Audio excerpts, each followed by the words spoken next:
Welcome to another episode of Daily Gym. It's been nearly 4 months since I left behind my corporate job and embarked on this entrepreneurial journey. And during those 4 months, my working style changed and evolved quite a bit. In today and tomorrow's video, I want to talk about 3 processes or aspects of my working style that have helped me a lot in improving my effectiveness and productivity. Today's video, it's all about my vision board. For the first 3 months after I quit my job, I simply continued working the way I used to when I was working at a startup, which was making my daily to-do list and trying to check off as many boxes as possible. But I started realizing over time that it kind of became a drag, and my mind started wondering more and more about, am I doing the things that I really should be doing? Or should I be doing something else? And I started spending more time thinking rather than actually doing. And what made me realize was that when you're working at a company or you're working with a team, you've got people around you or an environment around you that keeps you on pace to accomplish a certain mission or a certain goal. But when you're working by yourself, all you've really got is yourself, unless of course you've got mentors and so forth, but you pretty much got yourself and your own mind. And your mind likes to play tricks on you. So in my case, I knew about the concept of a vision board. So I started thinking about it more and more, that maybe I should try this thing. So I made it about a month ago, and I'm now at the point where I started thinking, if only I had made it earlier, it has made my life so much easier. So while the concept was there, I pretty much came up with the design or the style myself because I wanted to create something that really suits my needs and my personal style.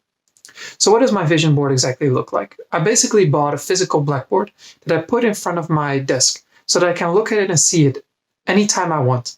And it really helps me stay focused. Then the blackboard itself I put it upright or in a portrait mode, and I divided it up into 6 areas, going from the most long term to the shortest term, with the long term being at the top. So in the number 1 area or the top area, I have my philosophy or ideology, or basically anything that I want to center my businesses or ideas around.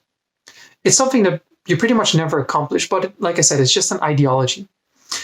The second area are the vehicles with which I try to accomplish this ideology.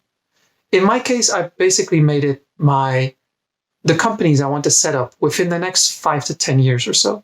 But if you're not thinking about being an entrepreneur, but rather want to work at a company or doing a project or want to work in a certain industry, these can be the kind of skills you want to obtain or the kind of responsibilities or job roles that you want to have. Then I go to the third area, which is the next 3 years. So I've got 2020, 21, and 22. And in all of these, I basically wrote down the focus areas or kind of like the purpose or the goals of that particular year. But unlike most goals, I didn't define it in terms of specific numbers or figures, because I know that over time, as I get better and I improve myself, get more knowledge or a bigger network, I know that the goals, it starts changing, because whatever I set as a goal 1 year from now, I can probably accomplish it in 3 or 6 months. Because like I said, I learn more and I'm able to do more. So instead of putting a number there and just limiting myself, I basically made it a focus area. So for instance, for this year, one of the 3 focus areas I wrote down is skills, because I feel there are a lot of skills I still need to accumulate in order to really do the work I want to be doing, so that I can then later outsource it and find people that are able or good at doing whatever they need to be doing. Then for the next year, I might be thinking of scaling it up either horizontally or vertically. So that's the third area. Then I go to the fourth area, which is this year, so 2020. And I break it down in the next 3 months, so July, August, September. And then I've got a block for the final 3 months of the year.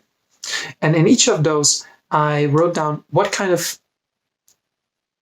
skill I really need to focus on for that particular month or those particular 3 months in order to get closer to what I kind of want to achieve for that particular year.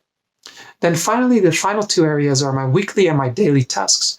And these can change, of course, quite a bit. So it's not so much something I need to finish on that particular day or week, but more something that is standardized or stable, something that I will be doing day in and day out or week in, week out for the foreseeable future. And as I get more experience and more knowledge, of course, those kind of things change. So whatever is at the bottom is more likely to be changed, while whatever is at the top is more likely to be fixed. That's pretty much an introduction to the vision board I've employed for myself, and it really helps me stay focused on the task at hand and what I need to be doing. I hope it's helpful to you. I hope you can create something like that for yourself as well. I'll be back with a follow-up video tomorrow about 2 other processes or aspects that have really helped me a lot. So have a nice day today, everybody.